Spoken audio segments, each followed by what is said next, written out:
வணக்கம். பரபரப்பு மீடியா செய்திகளுக்காக நான் நிரோஷன். அமெரிக்க ஜனாதிபதி டொனால்ட் ட்ரம்ப் காசாவில் உள்ள பணைய கைதிகள் அனைவரையும் உடனடியாக விடுவிக்குமாறு ஹமாஸுக்கு எச்சரிக்கை வெளியிட்டுள்ளார். இதுதான் இறுதி எச்சரிக்கை என்றும் கூறினார். ஹமாஸுக்கு ட்ரம்ப் வெளியிட்ட இறுதி எச்சரிக்கையில் வெட்டு கொன்று துண்டு 2 என்ற பாணியில் எழுதியிருந்தார். ட்ரம்ப் தமது இறுதி எச்சரிக்கை பதிவை ஷாலோம் ஹமாஸ் என்ற சொற்களுடன் தொடங்கினார்.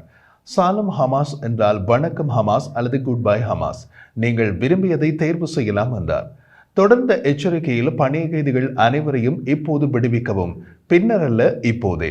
மேலும் நீங்கள் கொலை செய்தவர்களின் அனைத்து சடலங்களையும் உடனடியாக திருப்பிவிடுங்கள், அல்லது அது உங்களுடைய கதையை முடித்துவிடும் என்ற ட்ரம்ப் புதன்கிழமை ட்ரூத் சமூக வலைதளத்தில் பதிவிட்டுள்ளார். விடுவிக்கப்பட்ட 8 பணைய கைதிகளை வெள்ளை மாளிகையில் சந்தித்த பின் இந்த இறுதி எச்சரிக்கை பதிவு வெளியானது. மேலும் நான் சொல்வது போல் நீங்கள் செய்யாவிட்டால் வேலையை முடிக்க இஸ்ரேலுக்கு தேவையான அனைத்தையும் அனுப்புவேன் என்று ட்ரம்ப் எழுதினார். ஒரு ஹமாஸ் உறுப்பினர் கூட பாதுகாப்பாக இருக்க முடியாது என்று எச்சரித்தார். ஹமாஸுடன் நேரடியாக பேச்சுவார்த்தை நடத்தி வருவதாக அமெரிக்கா உறுதிப்படுத்திய சில மணி நேரங்களில் இந்த கருத்துக்கள் வந்துள்ளன.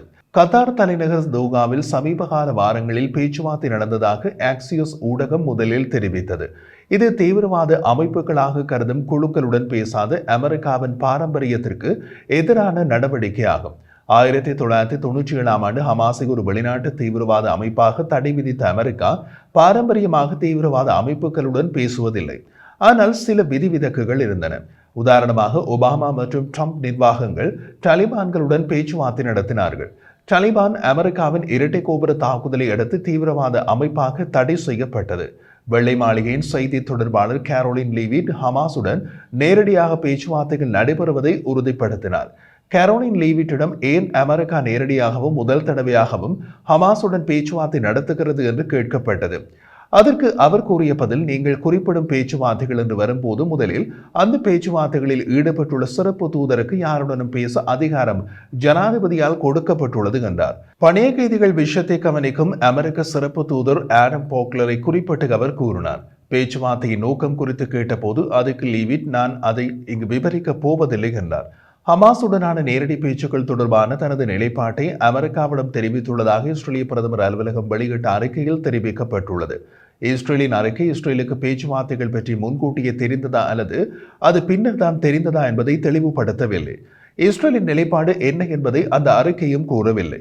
முன்னதாக புதன்கிழமை ஒரு வட்டாரம் இஸ்ரேலுக்கு பேச்சுவார்த்தைகள் பற்றி முன்கூட்டியே தெரியும் என்று கூறியது.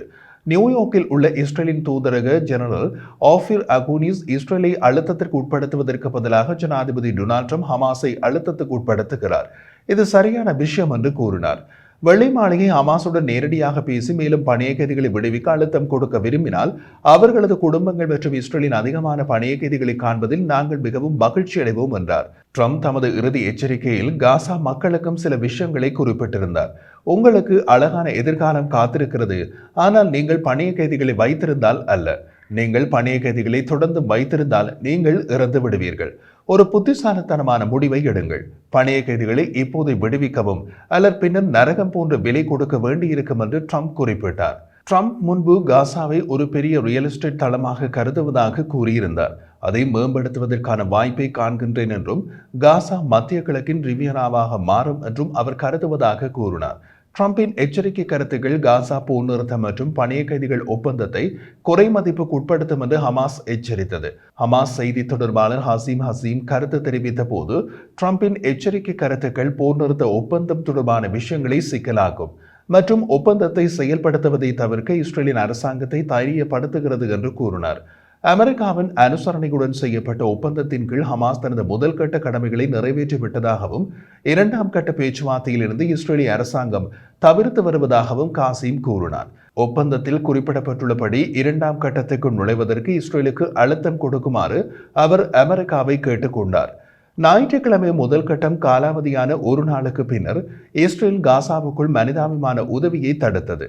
போரை முடிவுக்கு கொண்டு வருவது அல்லது துருப்புக்களை முழுமையாக திரும்ப பெறுவது என்ற எந்த உறுதியும் இல்லாமல் போர் நிறுத்தத்தை நீடிக்கும் புதிய இஸ்ரேலிய முன்மொழிவை ஹமாஸ் நிராகரித்ததற்கு பதிலடியாகவே காசாவுக்குள் மனிதாபிமான உதவிகள் தடுக்கப்பட்டதாக இஸ்ரேல் கூறியது.